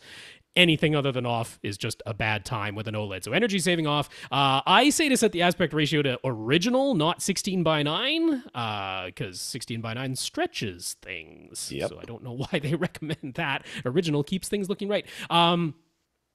Artings always sets their gamma to 2.2. They target 2.2 for everything. I don't agree with that. At night in the dark, I say your gamma should be. They now have a full standard, which is called BT1886, which is one of the options, and the LG OLEDs track it extremely closely. So set it to BT1886 for the gamma, for your night mode. For your day mode, by all means, leave it in 2.2, and you want to use the ISF dark and the ISF bright modes as your night and day mode. You can figure out which one is which. True motion, they say to set to off. I say no. Set that to user and set both of the sliders to 0. That way everything is shown at 120 hertz, but without any frame interpolation. So that looks a lot better. And try to keep the OLED light setting, which is akin to a backlight setting, try to keep that to 45 or lower, because that will prevent the automatic brightness limiter from pumping the light in your image. If you set your day mode to 45, honestly, night mode can be like 14 if you want actual 100 nit peaks. So it can be really low. So those are some of the settings that I disagree with from Artings. For HDR, they say to use the Technicolor Expert mode, which Vincent Teo over at HDTV Test, he's like, yeah, that gives you the wrong white point. So use Cinema. I don't know why, like, they're like, oh, Technicolor Expert gives you more settings options. I'm like, no, it gives you exactly the same settings options as Cinema, but Cinema is accurate and Technicolor Expert isn't. So use Cinema. Yay, and Technicolor. Remember when that was a thing? In Dolby Vision, use the Cinema mode, not the Cinema Home mode. Go ahead and use the Cinema Home mode during the day. If you're like, Dolby Vision just looks too dark during the day, I agree. Use the Cinema Home mode there. But at night, use Cinema mode. And if you're like, it still looks too dark, even at night, because Dolby Vision Cinema mode is for like pitch blackness, no light at all. If you have a teeny tiny little bit of light, in Dolby Vision mode, that OLED light setting does not raise and lower the overall brightness level. It alters the like way that it tracks the gamma curve. It's like repurposed. So increase the OLED light setting in Dolby Vision mode to keep things accurate, but make it look a little bit brighter. I think that's about it. If you do have a game mode, if you use game mode, set the color temperature to W40. I don't know why you can't set it to something else, but you color temperature to W40 and the gamma to medium. Okay, that's everything. All right, whatever. Shannon currently uses an Epson Pro Cinema 6030 UB projector. It looks great, but it's 1080p and can't do HDR. He's seen the new ViewSonic LS700 4K laser projector listed for $2,200, and that has piqued his interest. His wife says it doesn't make sense that a projector is cheaper, smaller, and looks cheap. Is somehow going to have a better looking image than their current 6030 UB Epson. Can he convince her otherwise, or does she have a point? Well, I mean, objectively, you can put a piece of garbage in a really nice box. Doesn't make whatever the garbage it's not is. a piece of garbage. It's not, but I'm just saying, objectively, it's not the case that you can look at the outside of a projector and say, this one's got a nicer case, therefore it must be better than this one with a crappier case. I mean, that's just objectively not true. But so I should have brought some water in here. Is the ViewSonic, well, first of all, the ViewSonic sounds like it's more of a business class than it does a home theater one. I mean, there's a little bit of that. I mean, I guess he's thinking, oh, laser, it must be more advanced. It's no. In fact, there's a filter in that one to not even quite yet get you to Rec 709 color. Ooh. Who needs all those colors? Yeah, it's well below Rec 709 color natively. There's a filter to get you kind of close to Rec 709, and it definitely can't reach P3. So, I mean, that's not particularly different from your current 6030. Your current 6030 is a 1080p Rec 709 projector, but you're not getting the actual wide color that you would hope for from an HDR image. And is it actual 4K or is it like wobbled? No, it's the 1080p chip that's wobbled 4 times. Same thing there, which means actually that its black levels are significantly not as black as your existing 6030. Your 6030 has blacker blacks than this ViewSonic. I know that it claims like 3 million to 1 contrast. Well, yeah, because you can turn the laser off entirely. But they should just say infinity, because that's what it is. Well, sure. I mean, it's what we got global dimming. It's not local dimming. You can't turn part of the image off and part of it back on. It's all or nothing. Right. With the laser there. So no, it doesn't have that contrast in the real world. That's, dynamic on off. Yeah, an entirely black screen. Sure, it's a little blacker. As soon as there's anything on the screen, it's gray black, not black. And your 6030 UB comes pretty close to black. So your wife has a point. I would not be replacing your Epson 6030 UB with this particular model. I'd be looking hard at that 5050 UB though, because I mean, if $2,200, then how about $2,700, or wait a little bit because it'll come down more than that. Right. That's where I'd be looking more than this. Well, the 4010 is what, 1,800. I mean, that's but the 4010 has definitely grayer blacks than, I mean, once you have a UB, an ultra black projector, it's hard to go to anything less. Yeah. All right, Shannon has a Denon AV receiver. He has 3 Emotiva monoblock amps connected to it for his front, left, right, center speakers. But he has noticed that if he presses the power buttons on the Emotiva amplifiers and turns them off, sound is still coming out of the speakers. There doesn't seem to be any change. Is something hooked up incorrectly? It would seem so. The same volume? Yeah. I mean, are you plugged in? I mean, I have a suspicion of how he might have wired this. How could you do that? We don't know what he's connecting, right? He said a Denon AV receiver, but we don't know what model, right? Is it possible it was a Denon model that doesn't have pre-outs and he connected the speaker wire outputs to the amplifier? Like, in other words, it's... Because I'm trying to figure out how this could be the case. Well, I mean, okay, so for everybody else, there are line level outputs on the back of some AV receivers. RCA plugs, your regular red and white looking plugs, that type Except of they have a bajillion different little colors on them, which are immaterial. It doesn't make any difference. So what you do is you take your RCA cable, and you plug it into the left, with the one that's labeled, pre-out L, and you take that out, you run that cable to the amplifier that you want to connect to your front left speaker. You plug that into the back of that amplifier, then you take the speaker level wires and you connect it to the back of the amplifier. The external amplifier. The external amplifier to the speaker. Now, instead of using... Now, remember, the internal amplifiers that are hooked up to the left channel are still going to be putting out power. Mm-hmm. I mean, they still have power available. They'll have no call for power because there's no speaker wire hooked up to the amplifier within the AV receiver. But they're not disconnected. But they're not disconnected. On the AV receiver, the pre-outs, if you have them, the RCA connections, and the speaker binding posts where you would screw in speaker wire or plug in banana plugs, those are both live all the time on an AV receiver. So what Rob's saying is and this is honestly, I can't even imagine.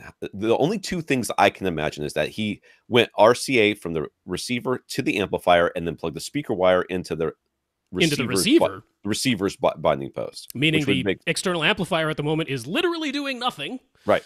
Or he didn't have the RCA out and had the speaker wire from the left speaker going to the external amplifier, then, and then connected to the binding post, and then connected to the same binding post. That's right. The speaker wire going to the speaker itself, which means the amplifier is still doing nothing. And the physical connection between the receiver, between the two levels of speaker wire, are the ones that are conveying the amplified power, and the binding post in the case of the amplifier is just literally just being. So I mean, in other words, there should be no speaker wire connected to your AV receiver.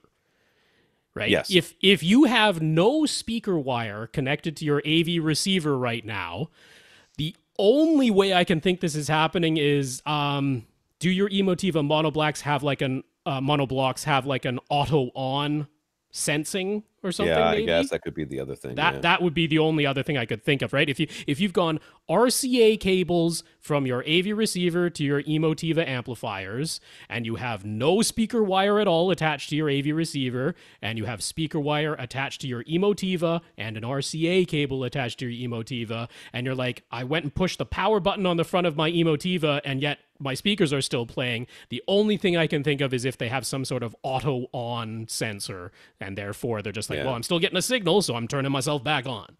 And believe me, this is the kind of, like, you hook up amplifiers once and you never do it again, and many people never do it at all. So making a mistake of any kind is completely understandable.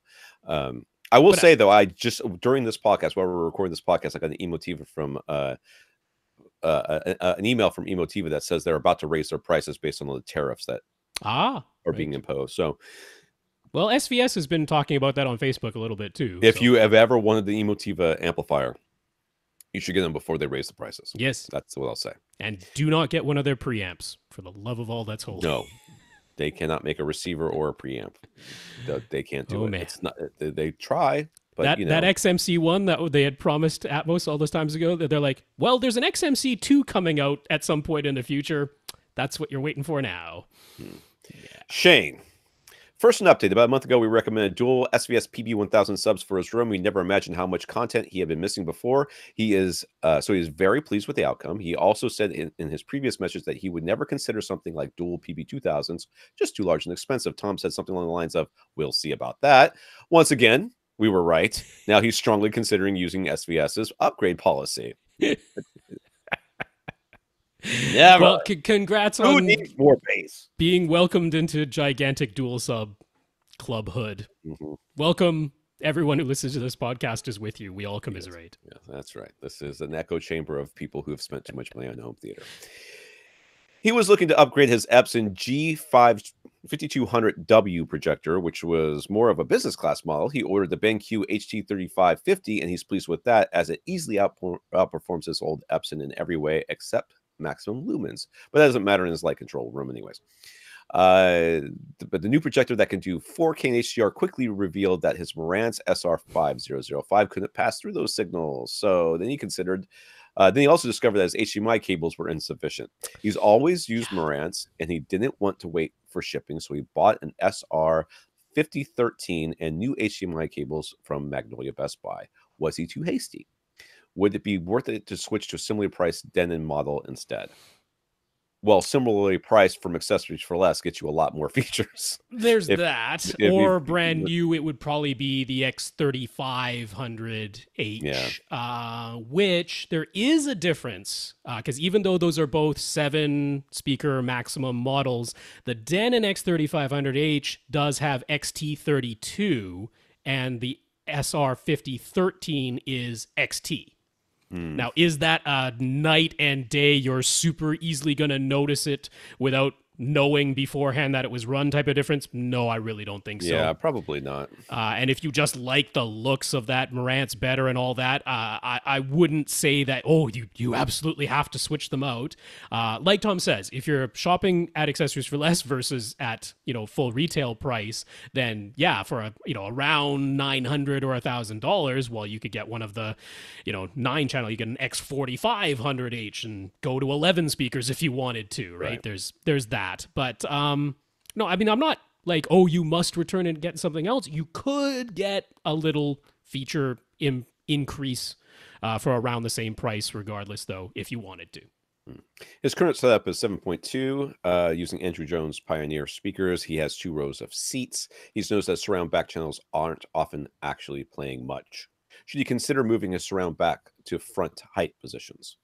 No. And looking at this room, I'm like, nah, I want to keep surround backs in here. Yeah, he's got some room behind his. He's got some room behind him. Yeah, for sure. I'd want to keep surround back speakers in here, and definitely, like, if you're like, oh, I don't think my surround backs really play that much sound. Yeah, guess what? Front heights. yeah. You want to see some unused speakers? Front heights are your boys right there. That's the slacker of the home theater world. That's the speaker that was broken and you didn't know it for years. Right. Yes. Yeah. No. Keep your surround backs, I say. So what about potentially keeping the surround back speakers where they are, but actually wiring the surround and surround back speakers together so they are playing the same thing all the time? Would that maybe be more beneficial for a second row? Would this AV receiver be able to handle powering that? He's open to the idea of adding 1 or more bookshelf speakers to make a 5.2.2 configuration, but with 2 speakers being used for each of the surround channels, so 9 speakers in all. So Andrew Jones, they are 8 ohms nominal, I believe, but they do dip down into they're kind of more like they're like a 6 ohm nominal speaker for the most part. But if you wired them in series, it should be okay. And this isn't a terribly wide room, so I don't think you're asking for a tremendous amount of output. As far as safety goes, if you wired them in series, I think that'd be totally fine. But should you? I mean, do you literally want those side surround speakers and your surround back speakers playing the exact same thing all the time? Because I don't be a little bit odd with the way they're currently positioned. I would, if you did that, I would have to suggest that you move them to the side walls. Move the surround back speakers to the side walls, and place them like you would place surround speakers for your second row of seats. Right. Yeah, I could maybe dig that. But there's that door there, and that's is going to block the walkway a little bit. So that's if you want to do it, that's fine. The other thing you could, I mean, I don't really think it's going to make a difference. But the surround back speakers, you're right, they don't tend to do a ton, but it could be because it looks like your speakers are high enough that they should have line of sight to your ears even in your front row, but they are quite far away. So no, I mean, I think it is just the case. I mean, we've often said, right, you had those surround back speakers and some people are like, oh yeah, when I hear them I love them, and then some people are like, I just couldn't care less that they're even back there, and I kind of follow that. Depends on the listener. So yeah, no, I don't think you're out to lunch on that at all. But, I mean, my personal opinion is I'd kind of just leave exactly what you have as far as configuration. That's how I would personally lean. Yeah, unless you're people in the second row are like, surround sound sounds funny, then I would consider it. But I would move the speakers to the side walls. Back when this room was under construction, he had the ceiling open for with installation of the joist space. And it actually sounded great like that when he was testing on a sound system in an unfinished room. Now that the drywall is up, he's got a slap echo. So he wants some DIY absorption panels. But he feels overwhelmed when he looks up plans online. There are just so many. He doesn't know which ones are good and which ones are bad. How can we recommend? Can we recommend any specific how to? If only we knew somebody who had 0 building skills and still managed to build himself some DIY home theater panels. If only we knew somebody. Oh, wait, that was me.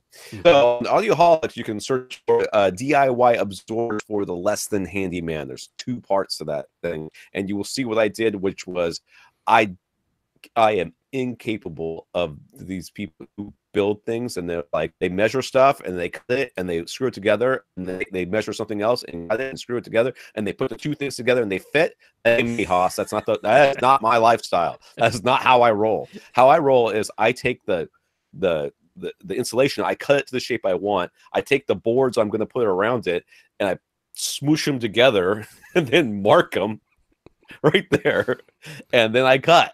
That's how I do it. I basically sandwich them in there. It shows everything about how I do it. And they are, honestly, dude, in the dark, you can't see all the imperfections, of which there are many. They're going to be fabric wrapped anyways. Yeah. So black speaker grill cloth, which is more expensive than I remember it being, but you can get it at Joann's Fabrics or whichever fabric store. You can order it off of Parts Express too. Parts Express as well, and you just kind of staple it on there. Don't pull it too tight, because it'll rip on your not mitered edges. Because that's. Now, we do also have our listener, Rob W., who made some DIY movie poster panels. Now, you can't really use spoon flour to print anything that's copyrighted images anymore. They have really shut down on that. What is that other place? My Fabric Designs? Yeah, something like that. I don't know if they do it either. They've definitely put on their website, "Don't send us copyrighted images." So I think they've kind of shut down that too. I mean, I don't blame any fabric printers who are like, don't send us copyright. Oh, yeah. That's fair enough. Fair enough. Headaches for them. When they're ignorant about it and they do it and you take advantage of it, well, that's one thing. But when they know better, they shouldn't let you do it. But if you're looking for alternate frame ideas and that, then that's all included in Rob W's plans too. So we'll have the link for that. It's over on our avrant.com website. And then if you're just like, I don't even want to deal with cutting my own frames, I'm fine with assembling something that's pre-cut. Well, Gick Acoustics does sell DIY frame kits, as well as raw insulation and material to wrap around them. It just comes in a flat pack. You just have to screw it together, but it's already all done for you. You just have to assemble it. So that's also a less expensive alternative to fully finished panels. Anthony asks, when you are manually calibrating your speakers and subwoofers, where does the master volume dial need to be? At 0 dB? Or do you turn the master volume until you get to 75 dB and then adjust all the speakers from there? What if your volume readout doesn't use 0 dB and negative numbers? All right, so we've run into this a couple of times before. For whatever reason, and I had not experienced this until recently, most receivers I had ever interacted with, when the test tone comes out, it comes out at reference the volume level it's supposed to. That's what it's that would be ideal.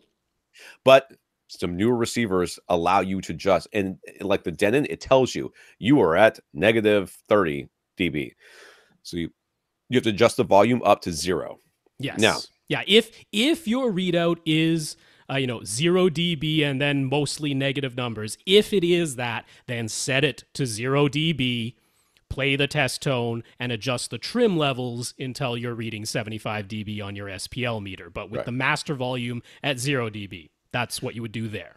Right. Now, if you have a receiver that for whatever reason, reads, all positive numbers, all positive some of numbers, them do. Some of them do. You will have to figure out what reference volume is. Now, there are two ways to do this. One of these is go into this. The first thing I would do is go into the settings of the receiver and look if you can change the readout, because Denon has the option of having it both ways. Yeah.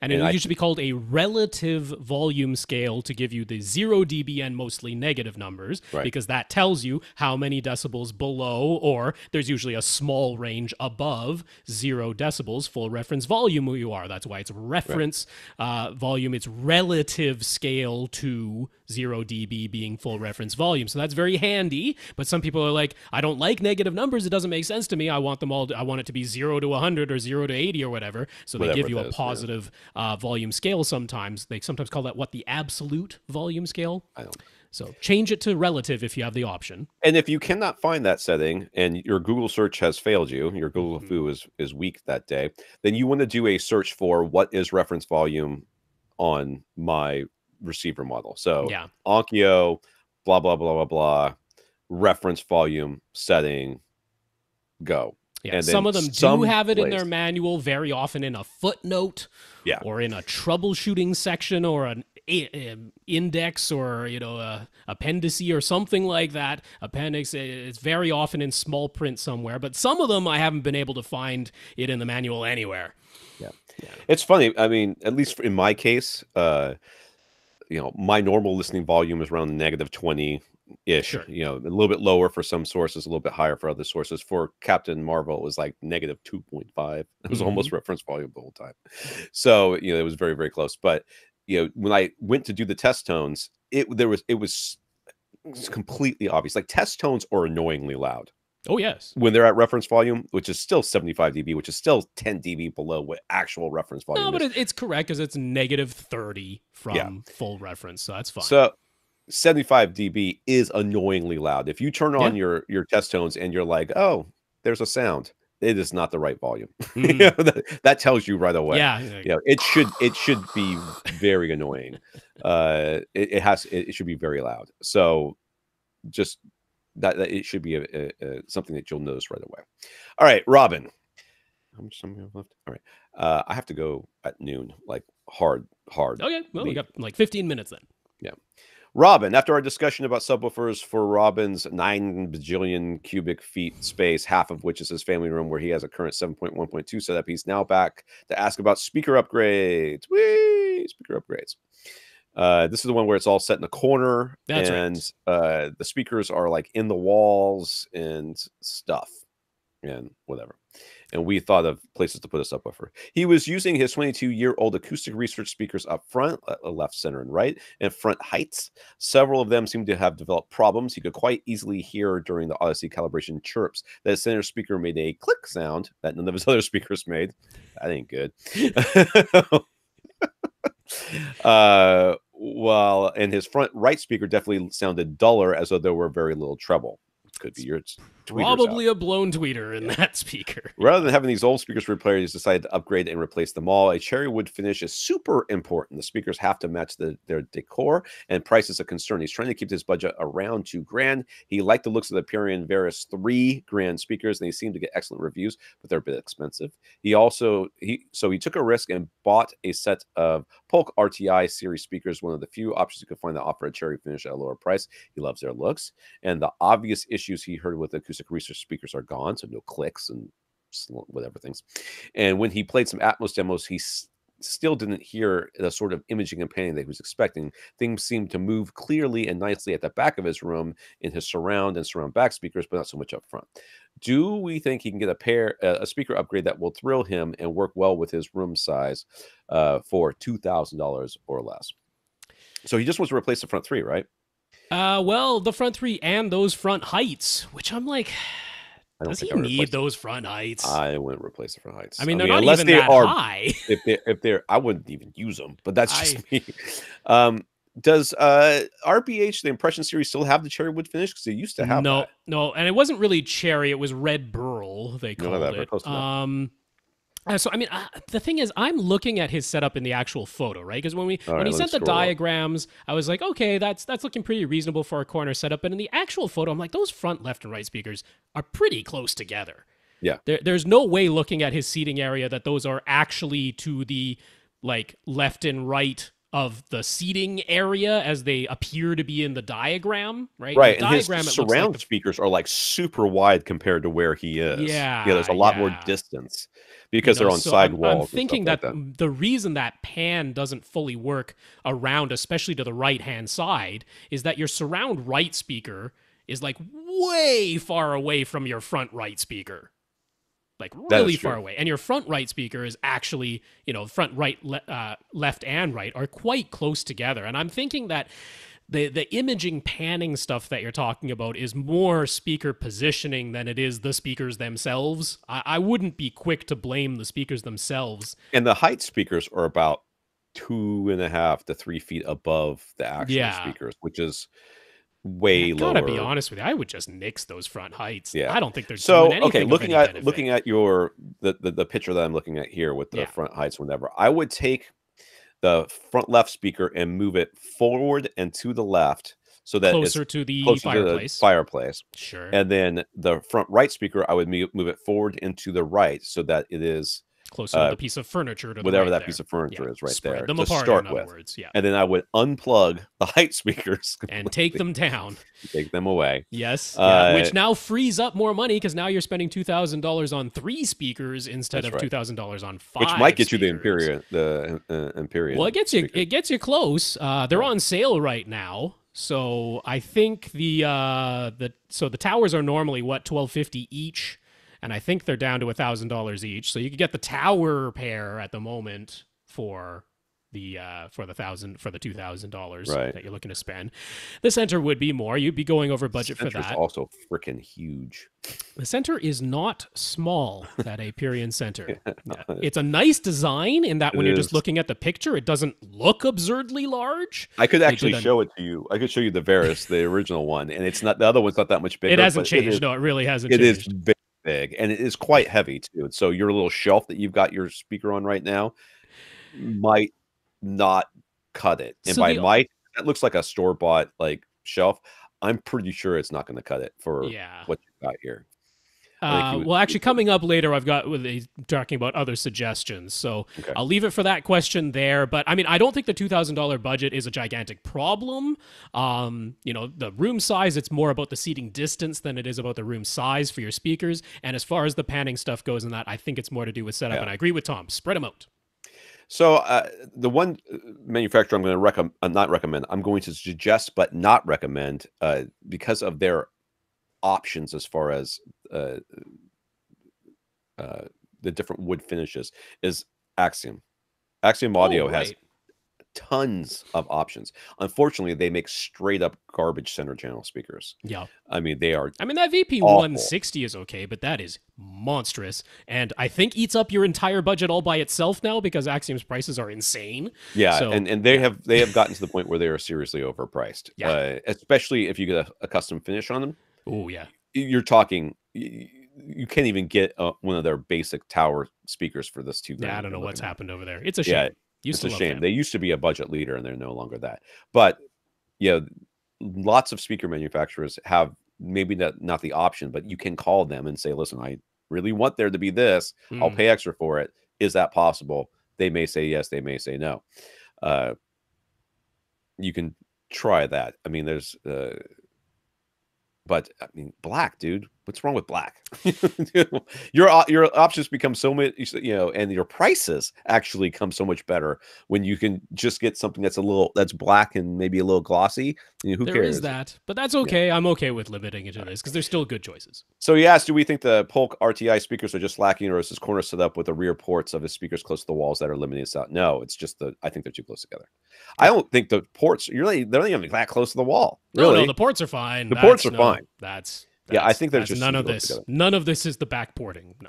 So do we have any recommendations for speakers that would check all the boxes for him? He's concerned that he's going to tumble down a rabbit hole of trial and error since he hasn't had the experience of hearing a ton of excellent home theaters and isn't even sure what it ought to sound like. Well, you know it when it sounds bad, so you'll know it when it sounds good. And the panning thing that you're really... Let's just be honest here and reasonable. I think you have a very compromised placement. Yeah, that's just the fact. I mean, actually, if you could take the TV and the speakers out of the corner and move it to like the way the seating is actually facing, right? So that the fireplace is genuinely on the left and the TV and the speakers are just on the flat front wall that where your surround back speakers are facing and where your surround left and right speakers are actually to the sides. I mean, if that's possible, then now you've just got a squared up setup, and that panning should work a lot better if you were to do that. I think he's in love with this subwoofer in the corner behind the I TV, think so. And that's the problem. You can leave the subwoofer over there. You could. You could hide it behind a diagonal piece of furniture, covering it in the corner like your TV is now. Take that thing that's to the right of your home theater, put that in front of the subwoofer. In front of the sub. And put the TV where that thing is, and suddenly your options are, much easier to deal with. And your panning and imaging sounds correct. I have to scroll back down. Do we have any recommendations for speakers that would check all the boxes for him is concerned? We already said that. Yeah. So what other speakers do we think? So we already kind of talked about it. I think the AVRants would be a real good choice. It would be a little bit over your budget. I think they'd be a real good choice. Now, the other one I'm going to mention to you, because I especially like them for when you do have a larger room size than that, are HSU. They're horn-loaded speakers, which they do offer in, now it's a rosewood finish, which is a little darker than a cherry. Do not be afraid of bookshelf speakers, please. You do not need towers. You can get what they call their center speaker. You can absolutely use that vertically. so Right. that it looks that much closer to being tower. Yes, you'd still want a stand of some sort for it. It is not a tower speaker, This man is but not sitting that far away from these speakers. no. But I You mean, know. if you just want that look and that output capability, you get 3 of the centers. Now that will easily fit your budget if the rosewood finish is close enough, right? Like I say, it's a little darker of a wood finish than cherry. So have a look at that, but that I would consider.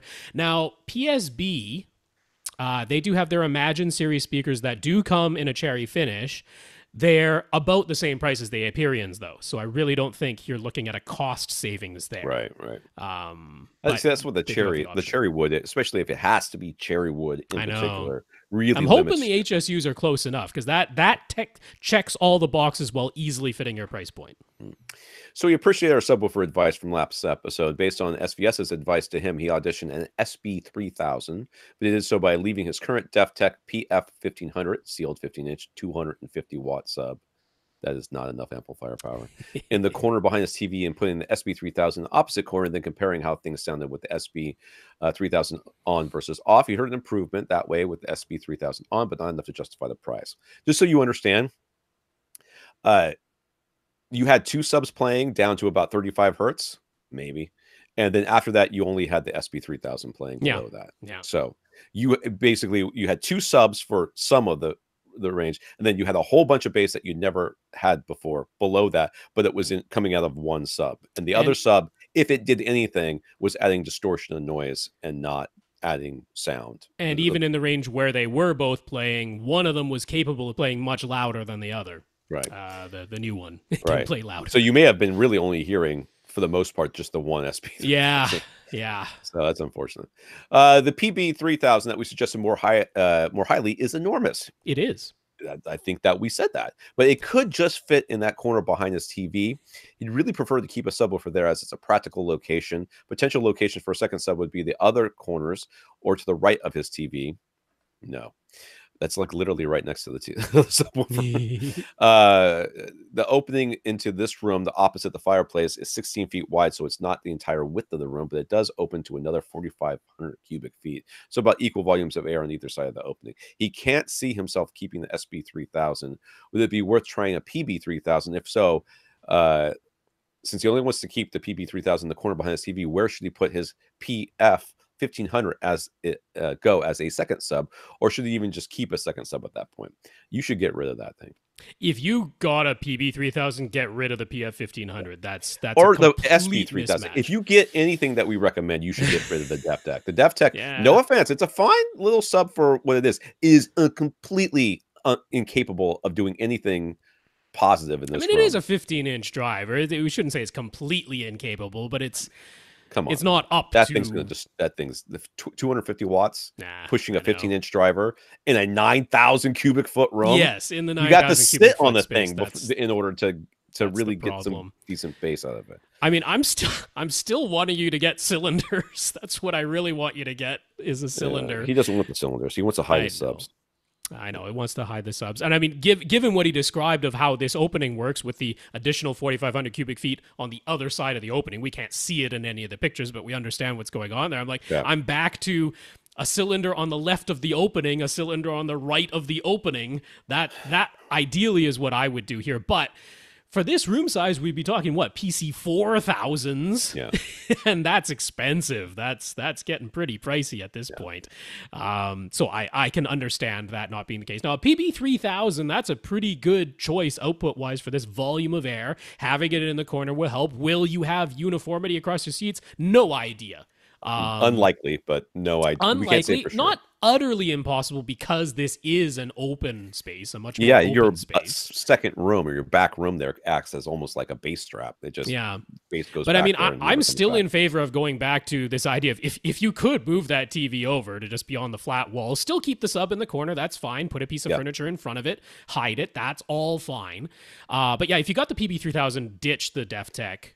And just go. If you get the SB3000, ditch the DefTech. I mean, just ditch the DefTech, and because there's, like I said, I mean, you're going to the big leagues here. We're talking about not just putting speakers in a room to make noise because that's what surround sound is. We're now getting the proper speakers for the proper Yeah. room placed properly. I mean, the PB, I mean, we did suggest it would be the right choice because, like, the SB3000 has about the same output as a PB2000, and we wouldn't make a PB2000 our top recommendation for 9,000 cubic feet. It is not capable of pressurizing that much air. It's not capable of displacing that much air down to 20 hertz to full reference volume, hitting that sound pressure level. It's just not capable of it, and neither is the SB3000. If you want the type of upgrade where you're like, oh man, I'm getting the 20 hertz bass that I never got before, yeah, the PB3000 is the way to get that. Yeah. And I, if we can get them to move that TV, I think we'll be that's be all your imaging and panning problems. Problems, and then just move that piece of furniture so that covers the subwoofer in the corner, and I think you're good. So left on our list, we have David F, FOMO Josh, Anthony B, different. What does he want now? What does he want to buy now? We had a different Anthony B than the one from question 13, a second Anthony B. And Stephen W, who wrote to us from the UK. Carl also wrote to us with some questions, but I wrote back to him asking for more clarification because I didn't want to listen to 2.5 hours of other people talking to find out what he was talking about. So, Carl, tell us what the heck they said. That was the podcast one? Yes. That was the podcast one. Oh, listen to this and tell us what you think. No. All right. We want to thank our listeners of the week. We're going to thank David and Stephen for going to www.avrant.com and clicking on the Buy Us a Cup of Coffee link and giving us a PayPal donation. We also want to thank our 82 patrons over at patreon.com. Yeah, David, Stephen, thank you very much for those PayPal donations, and patreon.com/AVRant Podcast if you would like to sign up as an automatic donor every month, and thanks to our 82 patrons over there. Yes, and we want to thank, first of all, not thank, but we want to say, if you want your podcast, your question answered on this podcast, talking is hard. If you want your question, your AV or home theater question answered on this podcast, email us at question@avrant.com. For AV Rant, I'm Tom Andry. And I'm Rob H. Now go out and listen to something.